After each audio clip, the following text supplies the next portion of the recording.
6 years ago, my life looked untouchable. A career climbing higher than I'd ever dreamed, a glittering apartment overlooking the Charles River, and a millionaire fiancé who swore he would love me forever. My parents called me their golden daughter, and for a moment I believed I was safe. But safety is fragile. At our engagement party, my younger sister arrived in crimson, her laughter spilling too close to the man who had slipped a 5-carat diamond onto my hand. 3 months later, rain hammered the glass as I pushed open his office door and found them together. Her lips on his arms wrapped around her.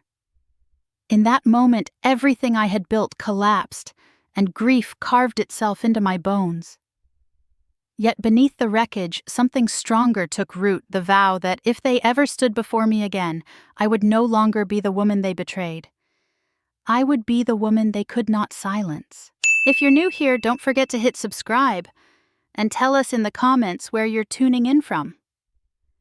Mark was the kind of man who drew attention without trying. At 39, he had already cashed out of one tech startup and was knee-deep in another, the kind of business that filled magazine profiles and investor cocktail parties. He had the glossy Beacon Hill townhouse, the Tesla, the expensive suits that seemed to hang perfectly on his lean frame. To my family, to me, he was a prize. Proof that all my long hours, my caution, my carefulness had led me somewhere worth arriving. That night was supposed to be perfect. Our engagement party was hosted at my parents' colonial home in Newton, strings of lights, weaving through the backyard glasses of champagne, clinking as relatives and colleagues and old family friends offered congratulations. My father, Thomas, stood taller than usual as he introduced Mark to anyone who approached like he had built him himself. My mother, Eleanor, fluttered between guests, cheeks flushed with pride. I remember the music drifting from the hired quartet, the laughter rising with it, and the way Mark squeezed my hand whenever someone mentioned how lucky I was. And then Rachel walked in. She was 4 years younger, always had been the firecracker to my steady flame.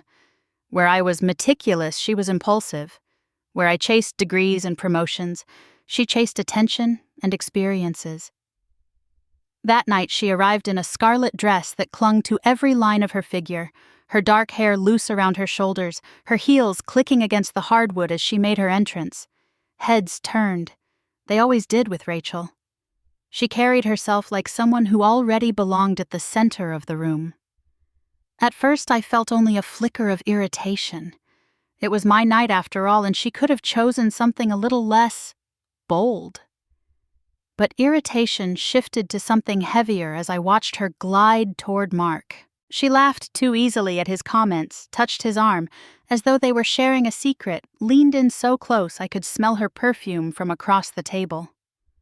Once, when he adjusted the cuff of his shirt, her hand lingered on his wrist a second too long. The room continued to hum with cheer, but for me the music dimmed, the conversations blurred, and all I could see was the subtle choreography happening between them. I told myself it was nothing. Rachel had always been flirtatious, a little reckless with boundaries. She probably didn't even realize how it looked. Mark, for his part, smiled at everyone, not just her. He was a charming man, and charm often spilled without direction. I tried to believe that. I forced myself to accept hugs, to nod at compliments, to raise my glass when someone toasted us. But every time I caught Rachel's hand brushing his sleeve or saw the way his eyes lingered a beat too long, my chest tightened. Later in the evening, while guests gathered around the dessert table, my mother slipped beside me. Her hand rested lightly on my elbow. Her voice low enough that only I could hear. "Claire," she murmured, her eyes following Rachel and Mark as they stood laughing by the French doors. "That girl has always wanted what you have." I froze the champagne flute halfway to my lips. "Mom," I whispered back, forcing a smile for the benefit of the relatives nearby. "She's just being Rachel." Eleanor shook her head, faint lines deepening around her mouth. "Be careful, sweetheart." I laughed, a brittle sound that didn't match the expression I wore. I wanted to dismiss it, to shove her words aside as paranoia, but they lodged in my chest, heavy and insistent, as I watched my sister tip her head back and laugh at something Mark had said. For the first time that night, the diamond on my finger felt less like a promise and more like a weight, I smiled through the rest of the evening, kissed guests goodbye, thanked them for coming. But long after the lights were dimmed and the music silenced, my mother's words replayed in my mind, echoing louder than the celebration had ever been. After the party, the first signs came quietly, the kind you might miss if you weren't paying close attention. Mark stopped calling just to say goodnight. Our weekend brunches, once sacred, became casualties to investor meetings. He canceled dinner reservations with a distracted apology, always claiming another late call or some critical deal. I told myself it was normal. He was under pressure, the company was growing, this was just what entrepreneurs did. But the excuses started to pile up in ways even I couldn't smooth over.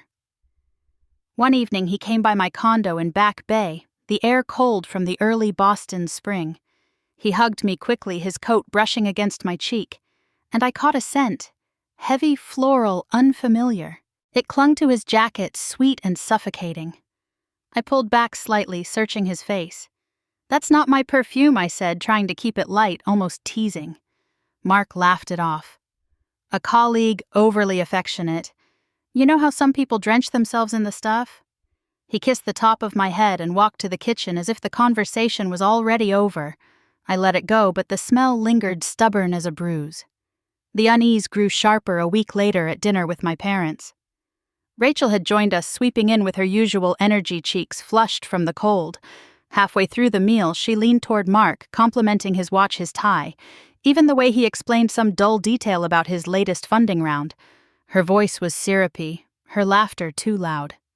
My father cleared his throat, shifting uncomfortably. My mother's eyes darted between us, and for a moment I thought she might say something. But the moment passed and we all returned to our plates in silence. My chest tightened. I wanted to scream at Rachel to stop, to ask Mark why he didn't shut it down. But I smiled instead, stabbing at my salad, as though nothing was wrong. The storm broke one gray Tuesday afternoon. The rain had been falling since morning, washing the streets in a sheen of silver. Mark had texted earlier saying he'd be at the office late working on a pitch deck. Something inside me refused to accept it at face value. I found myself driving toward his company's office building, my fingers gripping the steering wheel so hard the leather dug into my palms. I told myself I was just bringing him lunch, a gesture to remind us both of what we had. But my stomach churned with a dread I couldn't name. The lobby receptionist looked up as I entered, recognizing me instantly. "Hi, Ms. Anderson," she said warmly. Then hesitated. "Mr. Reynolds asked not to be disturbed." My throat tightened. I smiled anyway, murmured a thank you, and walked past as though I belonged there. My heels clicked against the polished floor, echoing in the quiet hallway. The closer I came to his office, the heavier the air seemed, thick with the scent of something floral and cloying. I opened the door without knocking. The light inside was dim blinds, drawn against the rain. Papers were scattered across the desk, but it wasn't the mess that froze me. It was the sight of my sister Rachel, her hands tangled in Mark's hair, his arms wrapped around her waist. They were kissing, not cautiously, not in some fleeting moment of weakness, but hungrily, as if they'd been starving for each other all along. The world tilted. My hand loosened around the lunch bag I'd carried, letting it fall to the carpet with a soft thud. My chest seized breath, trapped somewhere between a gasp and a sob. My legs trembled, threatening to buckle beneath me. "Where, Rachel?" The words scraped out of my throat, thin and broken. They pulled apart, startled. Mark's face drained of color, his mouth opening, then closing again without sound. Rachel, though, looked directly at me, her eyes steady, her expression disturbingly calm. She smoothed a strand of hair behind her ear as if I'd simply walked in on her trying on a dress. "You don't deserve him, Claire," she said evenly, her voice quiet but sharp enough to cut. "You never did." I stared at them, disbelief colliding with the sharp edge of betrayal. My sister. The girl I once defended from bullies, whose homework I helped with, whose secrets I kept, stood in front of me, lips swollen from kissing the man I was supposed to marry. I couldn't breathe. My hand trembled against the doorframe, desperate for something solid to hold on to. Mark reached for me, his voice cracking clear. "Wait, it's not—" But the words were drowned out by the pounding in my ears, the storm outside lashing against the windows, and the truth screaming louder than any excuse could. I ended the engagement 2 days later. There was no screaming, no thrown glass or public spectacle. I asked Mark to meet me at my condo, the same place where we had planned our future together. When he walked in, he looked disheveled, his hair uncombed, his shirt wrinkled. He tried to speak, but I cut him off by holding out the small velvet box he had once slipped onto my finger. The diamond ring, 5 carats, and cold as ice, lay inside. "Take it back," I said, my voice steady, though my hands shook. "We're done." He opened his mouth, stammered something about mistakes, about pressure, about love. I saw his lips move, but I didn't hear the words. My world had already collapsed. I pressed the box into his palm, closed his fingers around it, and turned away before the tears could fall. He left without another word, the door clicking shut with a finality that hollowed out my chest. When I told my parents, the house erupted. My father, Thomas, stormed across the living room, muttering that he would drive to Mark's townhouse and teach him a lesson. His hands shook as he reached for his car keys, his face flushed with rage. My mother, Eleanor, blocked the door, her voice breaking as she begged him to stop. She turned to me. Then, her eyes wet and red, and whispered, "How could she? How could your own sister?" She collapsed onto the couch, her sobs muffled in her hands. The fallout spread quickly. By the weekend, whispers circled through the family. Claire's fiancé left her for Rachel, both sisters caught in some sordid scandal. At my cousin's birthday brunch, I overheard someone murmur, "Both of them in love with the same man." What shame. Every sideways glance felt like a blade. The Anderson name, once a source of pride, now carried a stain I couldn't wash away. I stopped eating. Nights blurred into mornings, mornings into nights. I sat by the bay window in my condo for hours, staring out at the city lights, unable to move. Unable to think of anything but the image of Mark and Rachel tangled together. Sleep came in short bursts, always broken by dreams that replayed that office scene. My clothes hung loose on my frame, my skin dulled, and even the smallest tasks, brushing my hair, answering emails, felt impossible. It was Eleanor who found me one afternoon, curled on the floor beside the couch, clutching a throw pillow like a lifeline. She knelt down, smoothed my hair back, and whispered, "Honey, you can't keep living like this." She pressed a card into my hand. Dr. Helen Morris, therapist. Brookline. I didn't want to go, but Eleanor insisted, her eyes fierce in a way I hadn't seen since childhood. The first session, I sat stiffly on the leather couch, arms crossed, determined to say nothing. Dr. Morris waited calm. Her glasses perched on the edge of her nose, her notebook closed on her lap. The silence stretched until I cracked, tears spilling before I could stop them. The words tumbled out. About Mark, about Rachel, about how it felt like the ground had opened beneath me. I cried until my throat was raw. Dr. Morris handed me tissues, never interrupting, just letting me unravel. Week after week, I returned. I told her about the sleepless nights, the shame of family whispers, the ache of losing not just a fiancé but a sister. I admitted that I hated Rachel more than I hated Mark, and that hatred frightened me. Sometimes I left her office lighter, other times heavier, but always with the faint sense that I was still alive, still trying. Nearly 2 years passed this way. Work became something I stumbled through. Every corner of Boston carried ghosts, the cafe where Mark and I had planned our honeymoon, the bridal shop with the gown I never wore, even the park bench near Beacon Hill where Rachel and I had once shared ice cream as teenagers. Each place stabbed me with memories, reminders of what I had lost. One evening in late 2018, I walked home from work as snow fell softly over the common. Couples strolled hand in hand, children tugged sleds, and I felt utterly alone. I stopped on Tremont Street, watching the lights blur through tears, and realized I couldn't stay. This city, my city, was now a graveyard of what had been. Every building, every street sign, every familiar face was a weight dragging me backward. That night I sat at my desk and opened my laptop. My company had offices across the country. I typed transfer opportunities into the search bar, my fingers trembling. Chicago. A position in their financial consulting division had just opened. I stared at the posting for a long time, my heart pounding. "Cut it off," I whispered to myself. "Cut all of it off." I closed my eyes, hit submit, and for the first time in years felt the faintest spark of something I thought I'd lost forever. Hope. The plane touched down in Chicago on a gray January morning, the kind where the sky looked more like metal than air. When the doors opened, a blast of cold wind rushed through the jet bridge, sharper than anything I'd felt back in Boston. I pulled my coat tighter, dragging my suitcase behind me, and told myself this was what a restart felt like. Unfamiliar, biting, but necessary. The cab ride from O'Hare took me past stretches of frozen lakefront and streets lined with bare trees, their branches rattling like bones. Downtown loomed in the distance, glass towers catching what little light managed to break through the clouds.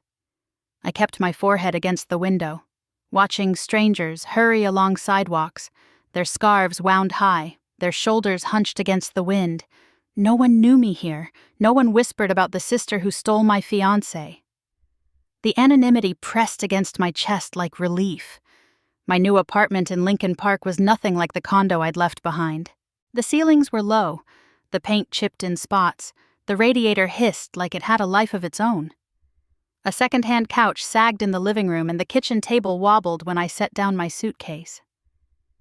Still, when I shut the door and leaned back against it, I felt something I hadn't felt in years. Quiet. Not the suffocating silence of heartbreak, but a clean, unmarked quiet. The first week at my new job was humbling. I'd gone from corner offices and high-profile accounts to a modest cubicle in a mid-sized financial consulting firm. The pay was less the clients, smaller the office coffee, weak and bitter. But no one looked at me with pity. No one linked my name with scandal. I was just another consultant with a stack of spreadsheets and deadlines to meet. At night I came home exhausted, microwaving frozen dinners, eating alone at the wobbly table while the radiator hissed. I built new habits to fill the emptiness. In the mornings, I walked along the river before work, the water black and still under the bridge. Evenings were spent with paperbacks from the used bookstore down the block. Instead of gala invitations and charity dinners, I had quiet nights with takeout cartons and the glow of a single lamp. It was lonely, yes, but the loneliness was different now. Clean, almost bearable. One Saturday, I bundled up and wandered into a cafe on Clark Street. The barista smiled without recognition, wrote my name on a cup like it was the first time she'd ever heard it. That small gesture, being anonymous, nearly broke me with relief. I sat by the window watching couples hurry past families wrangling strollers, and for once I didn't feel like a ghost haunting my own city. Still, the ghosts traveled with me in other ways. Some nights I woke drenched in sweat, the image of Rachel's lips on Mark replaying behind my eyelids. Other nights I stared at the ceiling, cataloging every mistake I thought I'd made, every sign I should have seen. The ache dulled with each passing week, but it never truly disappeared. Spring came slowly to Chicago. By March, the snow melted into dirty slush, the wind softened, and tulips began to push through the soil in front of brownstones. I found myself walking longer after work, tracing unfamiliar streets, learning the rhythm of this new city. I stopped at grocery stores without running into anyone who knew my story. I sat alone in parks without catching whispers. That anonymity was fragile, but it was mine. One night in April, rain lashed against the windows of my apartment, the kind of storm that rattled the old glass panes. I lay in bed listening, the steady roar outside like a shield. For months I had dreaded the nights, knowing sleep meant dreams I couldn't control. But that night my body finally gave in. I drifted under heavy and quiet, and when I woke in the morning, I realized something I hadn't in years. I hadn't dreamed of Boston, of Mark, or of Rachel. The rain had washed them away, if only for a single night. I lay there staring at the cracked ceiling and felt a tear slip down my cheek. Not from sorrow this time, but from the fragile relief of rest. It was the first step toward something that almost resembled peace. The conference room buzzed with the low hum of conversation, the kind of anticipatory chatter that rises just before a keynote begins. I found my seat near the middle, notebook in hand, ready to blend into the crowd of consultants and financial analysts. It was 2020, and I had promised myself I would take these events seriously no matter how drained or distracted I felt. This was my chance to prove I belonged in Chicago's business circles, not just as the woman who had fled Boston, but as someone building a name of her own. When David Whitmore walked onto the stage, the room settled instantly. He didn't command attention with flashy slides or booming theatrics. He didn't pace the stage like Mark used to when pitching investors. He stood tall in a charcoal suit that fit neatly, but not ostentatiously, his voice even and deliberate. Longevity, he began his tone calm, is built not on chasing every opportunity, but on knowing which ones to let pass. The words struck me. I watched as heads leaned forward, pens scribbling, eyes fixed on him. There was a gravity to the way he spoke, as though each sentence had been weighed before it left his mouth. He paused often, not because he'd lost his place, but because he trusted silence to carry weight. I felt myself leaning in too, not out of obligation, but genuine curiosity. He told stories of companies that grew too fast, of entrepreneurs who mistook noise for success, of patient strategies that yielded true staying power. I thought of Mark, then how he thrived on spectacle, on being the loudest voice in the room, and how it had dazzled me once. The contrast stung. When the applause came, it was loud, but David accepted it with a small nod, gathering his notes quietly. As the crowd dispersed, I surprised myself by lingering. He moved toward the edge of the stage, shaking hands with a few attendees. When our eyes met, he smiled. Not the practiced grin of someone selling something, but a simple acknowledgement. I stepped forward. That was different, I said, feeling oddly self-conscious. Not many people talk about patience anymore. He studied me for a beat, as if weighing whether to give a real answer. Patience, he said finally, is often mistaken for weakness, but it's the hardest strength to practice. The words settled somewhere deep inside me. I nodded, thanked him, and moved on quickly before I could say anything foolish. It should have ended there, a fleeting moment at a conference. A week later, an email appeared in my inbox. I recognized his name instantly. Would you be interested in grabbing coffee? Perhaps continuing our conversation on loyalty, brand or otherwise. My finger hovered over the delete key out of habit. I didn't do casual coffee with men anymore. It was safer to keep boundaries high. But something about the phrasing, gentle, unpressured, softened me. I typed back a short yes. We met at a cafe near the Riverwalk. The city was thawing from winter slush melting into the gutters, but inside the cafe was warm, fragrant with roasted beans. David was already there, seated at a corner table, a cup waiting for me. Black with oat milk, he said when I sat down. I guessed. I laughed, a little startled. Lucky guess. Observation, he corrected lightly. You don't strike me as someone who wants anything too sweet. The conversation that followed wasn't extraordinary, at least not in the way most first meetings try to be. We talked about work, about markets, about books we were reading. He mentioned he liked biographies. I admitted I kept a stack of paperbacks by my bed to keep the nights from feeling too empty. We didn't trade personal histories in detail, but there was an ease in the rhythm, a lack of performance. As I listened to him, I noticed how he gave pauses, how he let silence breathe without rushing to fill it. I realized I was leaning forward, my guard lowered without me meaning to. Somewhere between his quiet humor and the way he noticed small things, the crooked picture frame behind us, the barista struggling with the grinder. I felt the corners of my mouth lift. It startled me. I was smiling not the polite kind I'd trained myself to wear at work functions, but an unguarded, real smile. I hadn't done that in years.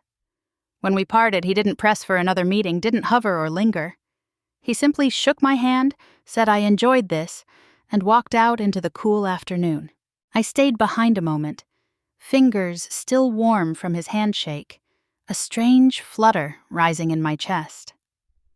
That night, as I curled up on my worn couch in Lincoln Park, I caught my reflection in the darkened window. My face looked different, somehow softer. And for the first time since leaving Boston, I realized I had laughed, really laughed, without forcing it. Our coffee meetings turned into walks through Grant Park afternoons wandering the Art Institute and evenings at small exhibits tucked away in converted warehouses. There was nothing hurried about it. We let conversations stretch across weeks, circling back to ideas we'd started and left unfinished. I noticed how he paid attention to details most people ignored. How he remembered the book I mentioned in passing, or the way he always slowed his stride when I was wearing heels. One night over dinner at a quiet Italian place in River North, David spoke more personally. His gaze stayed on the candle between us as he said, "My marriage ended when my wife left me for someone I trusted. A business partner, actually. They took half of what I built and nearly ran it into the ground." His voice was steady without self-pity, but I felt the weight behind it. I gripped my glass of wine, my throat tight. "I'm sorry," I said softly. He looked up, his eyes calm. "Don't be." It taught me something about resilience and about trust. I imagine you know a little about that too. I nodded, not trusting myself to say more. There was no need. The silence between us was understanding enough. What struck me most was not just his story, but the way he carried it. He didn't use it to gain sympathy or to justify bitterness. He spoke of loss as fact, as something survived rather than something that defined him. I had never seen pain handled with such grace. The small things he did for me became anchors. When I worked late and dragged myself home, he showed up with tea already steeped just the way I liked it. If I complained about being tired, he'd remind me gently, "Sleep is part of the job too." He never dismissed what I felt, never tried to fix me with grand gestures. Instead, he listened, really listened, and it made me feel less like a broken thing and more like a person finding her way back. By early 2021, after more than a year of slow, steady companionship, he asked me to dinner at the botanical garden just outside the city. We walked through the greenhouse humid air pressing around us, the smell of earth and blossoms thick. He stopped near a corner of orchids, reached into his pocket, and pulled out a small velvet box. The ring inside was simple, an emerald set between two modest diamonds. No flash, no spectacle, just something elegant, thoughtful. "Claire," he said quietly, "loving you has reminded me that life can start again. I don't need grand stories. I want the real one, with you. Will you marry me?" I felt the tears spill before I could stop them. I thought of Mark's yacht proposal. The diamond meant to dazzle the audience waiting to be impressed. And here was David offering me not a performance, but a partnership. My voice trembled as I whispered, "Yes." We were married in the fall at a restored chapel in Old Town. The ceremony was small, just a few close friends, colleagues, and David's sister. There were no chandeliers, no 100-guest dinners, no carefully staged photographs. I wore a simple lace dress, carried lilies from a neighborhood florist, and stood across from a man whose steady gaze made the rest of the world blur. No one from my family was there. I hadn't spoken to Rachel since that day in Mark's office. My parents, caught between their daughters, had grown distant. The absence was a hollow note, but I knew inviting them would tear the day apart. So we celebrated quietly, without fanfare, with people who wished us well. That night in our small apartment in Lincoln Park, I fell asleep beside my husband, dreamless, at peace. Weeks later, during a work dinner, a colleague leaned toward me with a glass of bourbon in hand. "You know your husband has quite the history," he said with a conspiratorial grin. "Back in 2017, he crushed a major competitor in an investment bid. Heard it was a bloodbath. Made his firm broke the other guys." I blinked, caught off guard. "Really?" I asked, trying to sound casual. The colleague nodded. Yep, big deal back then. The guy he beat? Well, let's just say he never really recovered. I smiled politely, filed the comment away, but didn't press.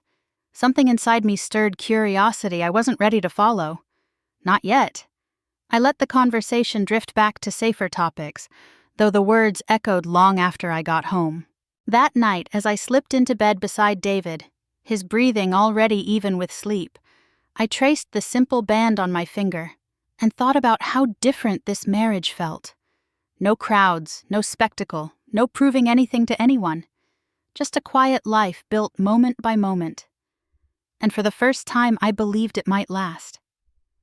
The phone rang late on a Thursday evening in early spring, its shrill sound cutting through the quiet of our apartment. I almost didn't answer. I'd just finished a 12-hour day at the office and was curled on the couch half asleep with a book still open in my lap. But when I saw my mother's name glowing on the screen, something inside me jolted awake. Her voice trembled from the first word. Claire. She paused as though gathering herself. I didn't want to tell you like this, but I don't have much time to pretend anymore. I've been diagnosed with stage 4 cancer. The book slid from my lap, hitting the floor with a dull thud. My knees gave out, and I sank onto the rug phone, clutched so tightly my knuckles whitened. What? The word came out broken. How long have you... Since January, she whispered. I didn't want to worry you, but it's spreading fast. The air thickened. My chest heaved, tears stinging before I could fight them. Mom. No, I choked. David was beside me in an instant, dropping to the floor, his arm wrapping firmly around my shoulders. He could hear enough from the speaker, his jaw tightening, his other hand gripping mine. When I hung up, I buried my face in his chest, sobbing so hard it hurt to breathe. He held me until the storm of it dulled, then spoke in that steady way of his. We'll go together. Boston. You won't face this alone. The thought of returning tightened my throat. Boston meant Rachel. Boston meant Mark. I had built my life around staying away from them, keeping their shadows locked in the past. Now I would have to walk straight back into the city that had broken me into their orbit, while trying to say goodbye to my mother. The following days blurred into lists. Flights booked, time off requested, neighbors asked to water plants. David handled most of it. I moved through the motions like someone underwater. Every time I pictured Eleanor's face, thinner, paler, I felt my heart fracture. But layered beneath the grief was something darker, a gnawing dread. I would see Rachel again. I would see Mark, and they would see me. On the morning of our flight, I stood by the bathroom mirror staring at my reflection. My face looked older, sharper than the woman who had left Boston years ago. I wasn't that shattered fiancé anymore. I had built a life in Chicago, married a man who saw me for more than appearances. Yet the old fear whispered that Rachel would still find a way to strip me bare. David appeared in the doorway, suitcase in hand. Ready. I nodded, though my stomach churned, as I'll ever be. At the airport, I clung to his hand through security, through the crowded terminal, through the wait at the gate. My body was there, but my mind was back in Newton, picturing my parents' house, picturing Rachel striding in with her smirk. The thought made me bite down hard on my lip until I tasted metal. The plane lifted off into a slate-colored sky. Clouds swallowed the city below, and as the seatbelt light flicked off, I turned toward the oval window. The reflection staring back was mine, but altered.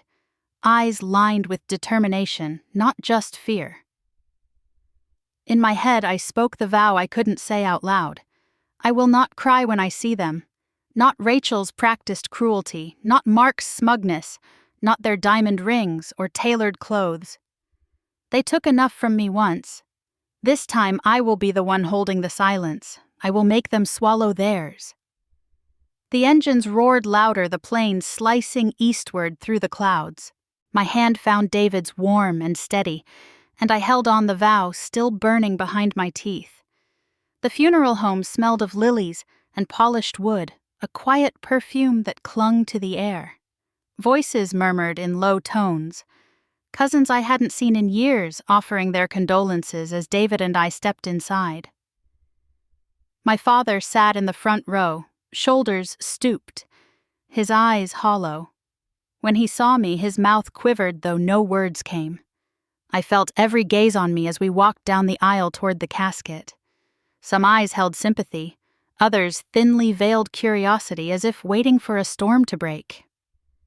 David's hand anchored me. He stood tall in his black suit, nodding politely when someone whispered, "He must be her husband." Their surprise rippled through the pews. Claire wasn't alone anymore. I held my chin high, the weight of grief pressing down, but steadied by the warmth of the man beside me. The hush in the room shifted suddenly like a cold wind had swept through. Heads turned toward the door. I didn't need to look to know. I felt it before I saw them. Rachel entered first, her heels clicking against the tile. A black designer dress hugged her frame, diamonds glittered at her ears, and on her hand shone a ring I once wore. She carried herself like it was a runway, her arm looped possessively through Mark's. He followed, looking every bit the wealthy businessman, though the faint puffiness beneath his eyes betrayed sleepless nights. Together they moved down the aisle with a practiced air of superiority, accepting condolences as if they were guests of honor instead of thieves at my mother's funeral. When their eyes found me, Rachel's lips curved. She leaned just enough so only I could hear her breath brushing my ear. Still alone. Sister. The old wound pulsed. For a moment I thought the weight of it would crush me. Then I felt David's fingers tighten around mine. I turned toward Rachel, my voice steady, deliberate. "No, this is my husband." I drew David closer. He extended his hand politely, his expression calm, unreadable. Rachel's smirk faltered. Mark's gaze landed on David and froze. The color drained from his face as recognition struck. His grip on Rachel's arm slackened. His lips parted, but no words emerged. He looked like a man who had seen a ghost. Rachel followed his stare, confusion flickering across her features. "What's wrong?" she whispered sharply, but her voice carried further than she intended. Several relatives nearby tilted their heads, sensing something had shifted.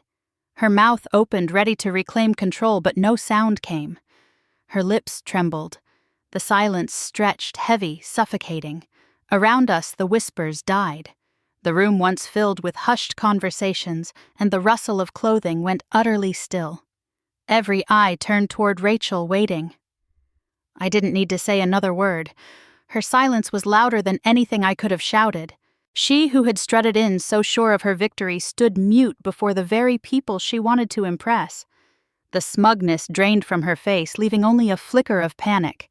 I lifted my chin and guided David toward the front row, past her, past Mark's stricken expression. My dress brushed against Rachel's as I moved by, but I didn't flinch. I didn't look back either. The room breathed again, but in a different rhythm. A cousin coughed nervously. Someone whispered, "Did you see her face?" and the quiet resumed. The service began, the minister's voice steady as he spoke of my mother's life, her kindness, her strength. I tried to focus on his words, but the image of Rachel's open mouth, frozen and empty, stayed with me. When the hymns started, I let my voice rise, shaky but determined. Beside me, David joined softly. My father reached for my hand, his grip fragile but firm. And though grief sat heavy on my shoulders, I felt a surge of something else underneath it, power quiet and undeniable. The woman who had once walked away in silence had returned with her head high. And for the first time in 6 years, it wasn't me who was voiceless. It was her. The service had ended, guests drifting into clusters, their murmurs mixing with the clinking of coffee cups in the reception hall. I stood near the window, trying to breathe through the ache in my chest when I felt a sharp tug on my sleeve. "Rachel!" Her eyes burned with something between fury and desperation. Without a word, she pulled me down the hallway into a small side room, shutting the door behind us with a decisive click. She turned on me, arms crossed, her posture stiff with defiance. "You still love making yourself look better than everyone else, don't you?" She snapped, her voice low but acidic. I held her stare, my pulse steady.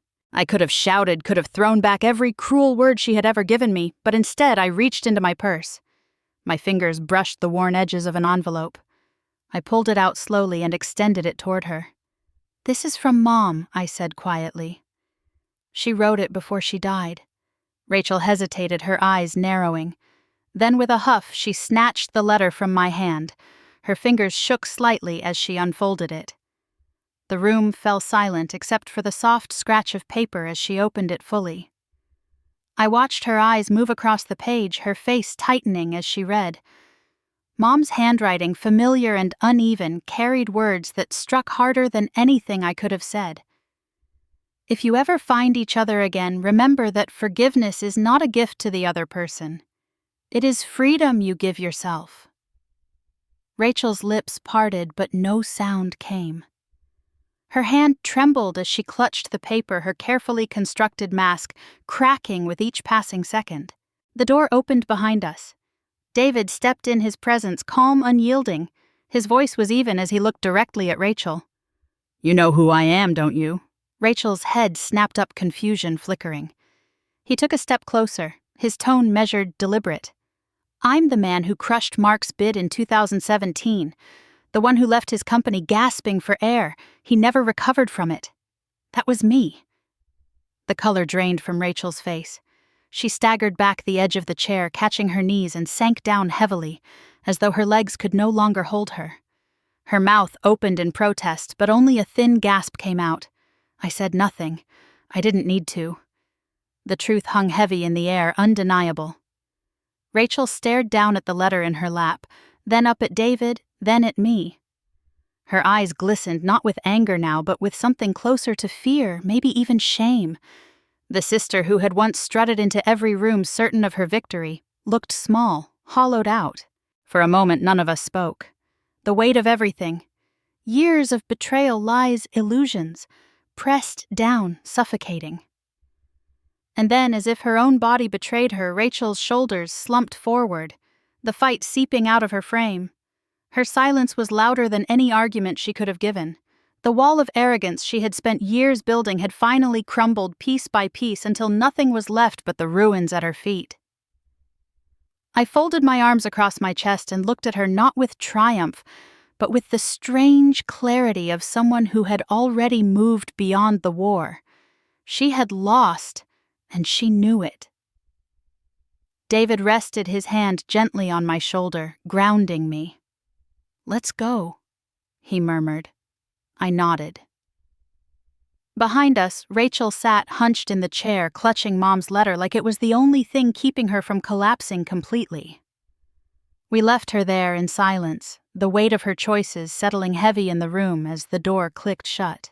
The morning after the funeral, I sat at my father's kitchen table, a mug of coffee cooling between my hands. The television hummed in the background, local news anchors speaking in clipped professional tones. My attention drifted until I heard the name, Mark Reynolds. My head snapped up. The chyron scrolled across the screen, Boston tech investor under IRS investigation for tax fraud. The footage cut to images of Mark's Beacon Hill townhouse news vans parked along the curb. Reporters spoke of shell companies, unpaid taxes, luxury purchases funded through questionable write-offs. They mentioned liens, foreclosures, the IRS circling with claws bared. My breath caught. I turned up the volume. "The Reynolds residence has reportedly been mortgaged multiple times," the anchor said. "Sources confirm the property is at risk of foreclosure." My stomach clenched.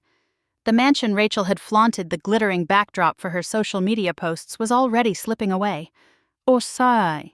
Later at the reception, following the burial, whispers moved through the crowd like wildfire. "I knew something was off," one aunt murmured. "He always lived too big." Another cousin leaned in, lowering his voice. "Now it makes sense why he looked so pale yesterday. He's broke." I kept my face impassive, though inside I felt a cold clarity. Rachel's perfect facade, the life she had stolen and paraded in front of me, was unraveling in plain sight. Across the room, I saw her listening to the same whispers. Her face tightened, her hand gripping the strap of her handbag until her knuckles whitened. For the first time in years, she looked less like the victor and more like a cornered animal. That evening, Rachel and Mark's fight spilled into the open. I had stopped by my father's house to drop off food when I heard shouting from the driveway next door. Rachel's voice shrill with desperation. "You lied to me, you said we were fine." Mark's response was a bark furious. "Me? Keep your voice down. Do you want the neighbors to hear? Do you want to ruin what's left of us?" She shot back. "There is nothing left." I lingered in the shadows unseen, my heart pounding as the exchange grew uglier. Mark's tone dropped dangerous and clipped. "You'll stay, you'll do as I say, you think you can leave me now with everything about to collapse. Don't even think about it." Rachel's gasp sliced through the night. I could almost see the cage snapping shut around her. The next day she came to me. Her face was pale lips pressed into a thin line. She didn't ask for forgiveness. She didn't ask for sympathy. She sat at my kitchen table staring at her hands. "He's not letting me breathe," she whispered. "He checks my phone. He wants to control everything. He's unraveling and he wants to take me down with him." I studied her, this woman who had once stolen everything from me, who had smiled at my ruin. Now her shoulders sagged under the same weight she had helped build. "What are you going to do?" I asked. Her eyes lifted, glassy but resolute. "What I should have done a long time ago." That afternoon I watched through the rain-speckled window as she walked into a lawyer's office downtown, her figure small but determined. Hours later she emerged with a folder tucked under her arm. She clutched it like a shield. When she got into her car, she caught my gaze across the street. For a moment our eyes held. No words were spoken, but I knew. Rachel had signed the papers. She was leaving him to face the storm alone. Rachel moved out within a week of filing the divorce papers. She didn't take much. Just 2 suitcases, a box of books, and a framed photo of us as children on the front porch of my parents' house long before everything fell apart. Her new place was a walk-up on the edge of Somerville, the kind of building with cracked steps and hallways that smelled faintly of mildew. The carpet was worn thin, the bathroom sink leaked, and the only window in the bedroom looked out over a fire escape. But when I visited once, standing awkwardly in her doorway with a bag of groceries, she said in a quiet voice, "It's mine. And for the first time in years, I can breathe." I didn't stay long. I wasn't ready to sit in her kitchen and talk like sisters.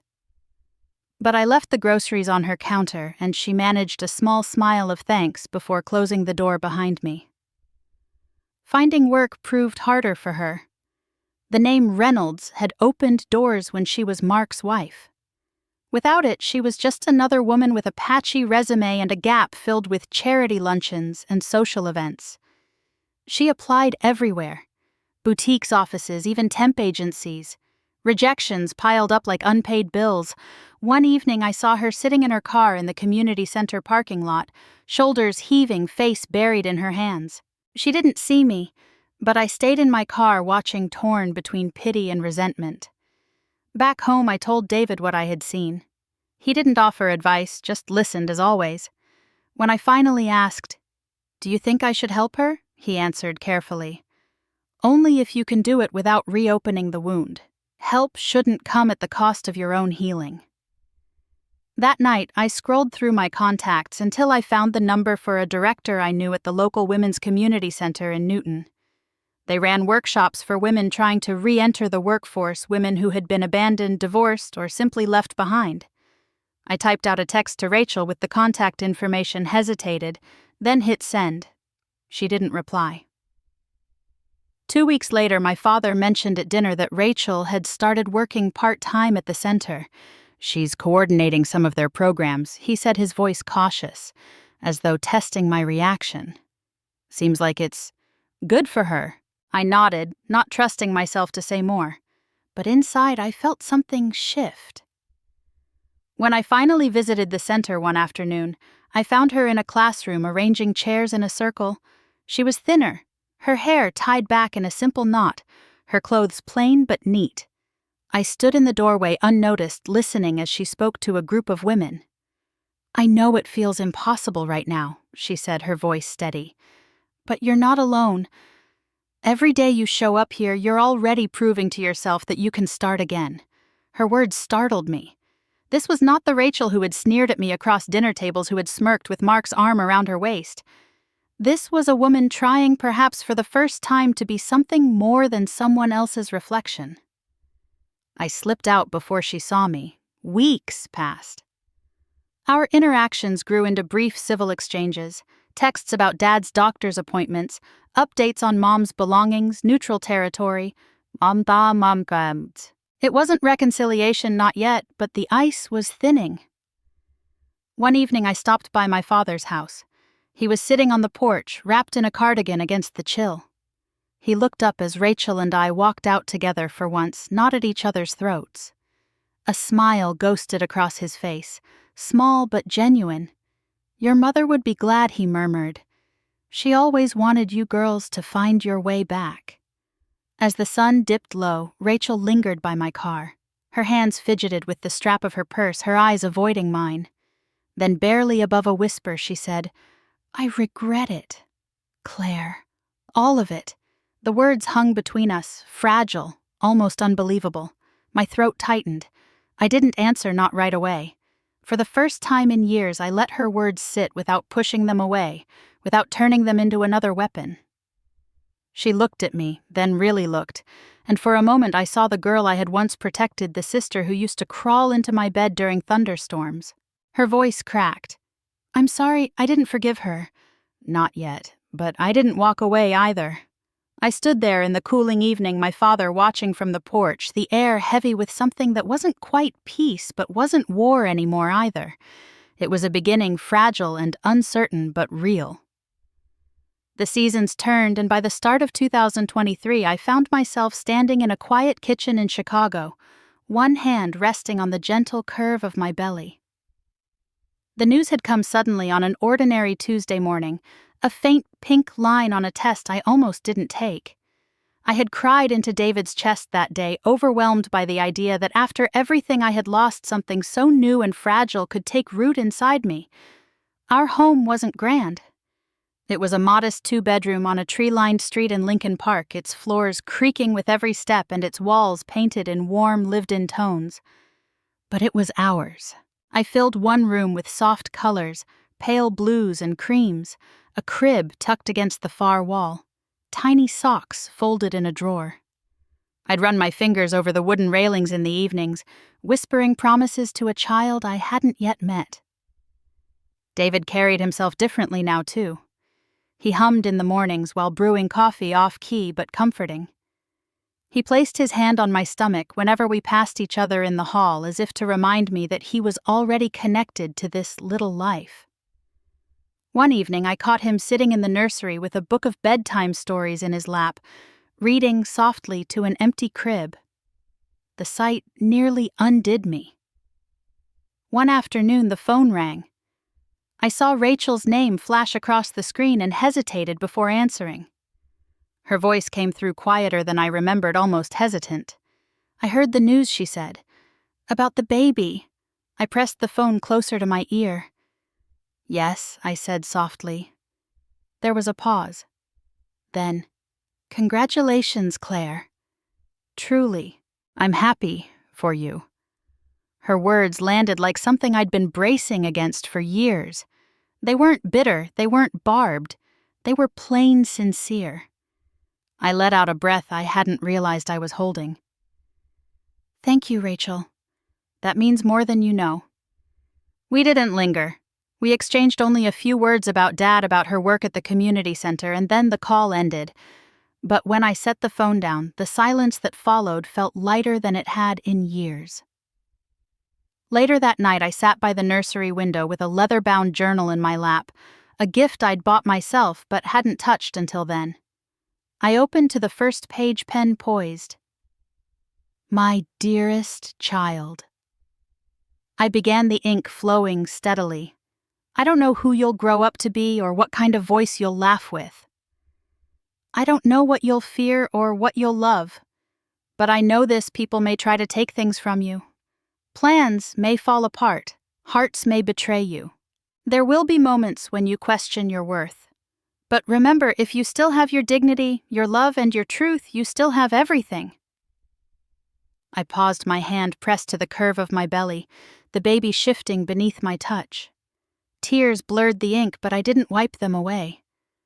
They belonged there, part of the story. Through the open doorway, I heard David clinking mugs in the kitchen, the scent of coffee drifting through the house. I looked out the window, the street lamps glowing against the quiet snow, and felt a peace I never thought I'd know again.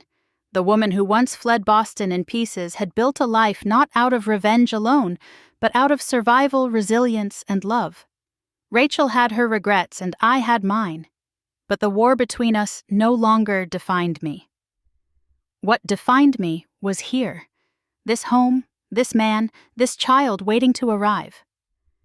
I closed the journal, rested it on the windowsill, and whispered to the empty room, "We're ready for you." And now I want to ask you, after hearing everything, if you were in my place, would you forgive your sister? Would you open the door again, or would you let the past stay buried? Share your thoughts. Sometimes the story we tell next is the one we write together.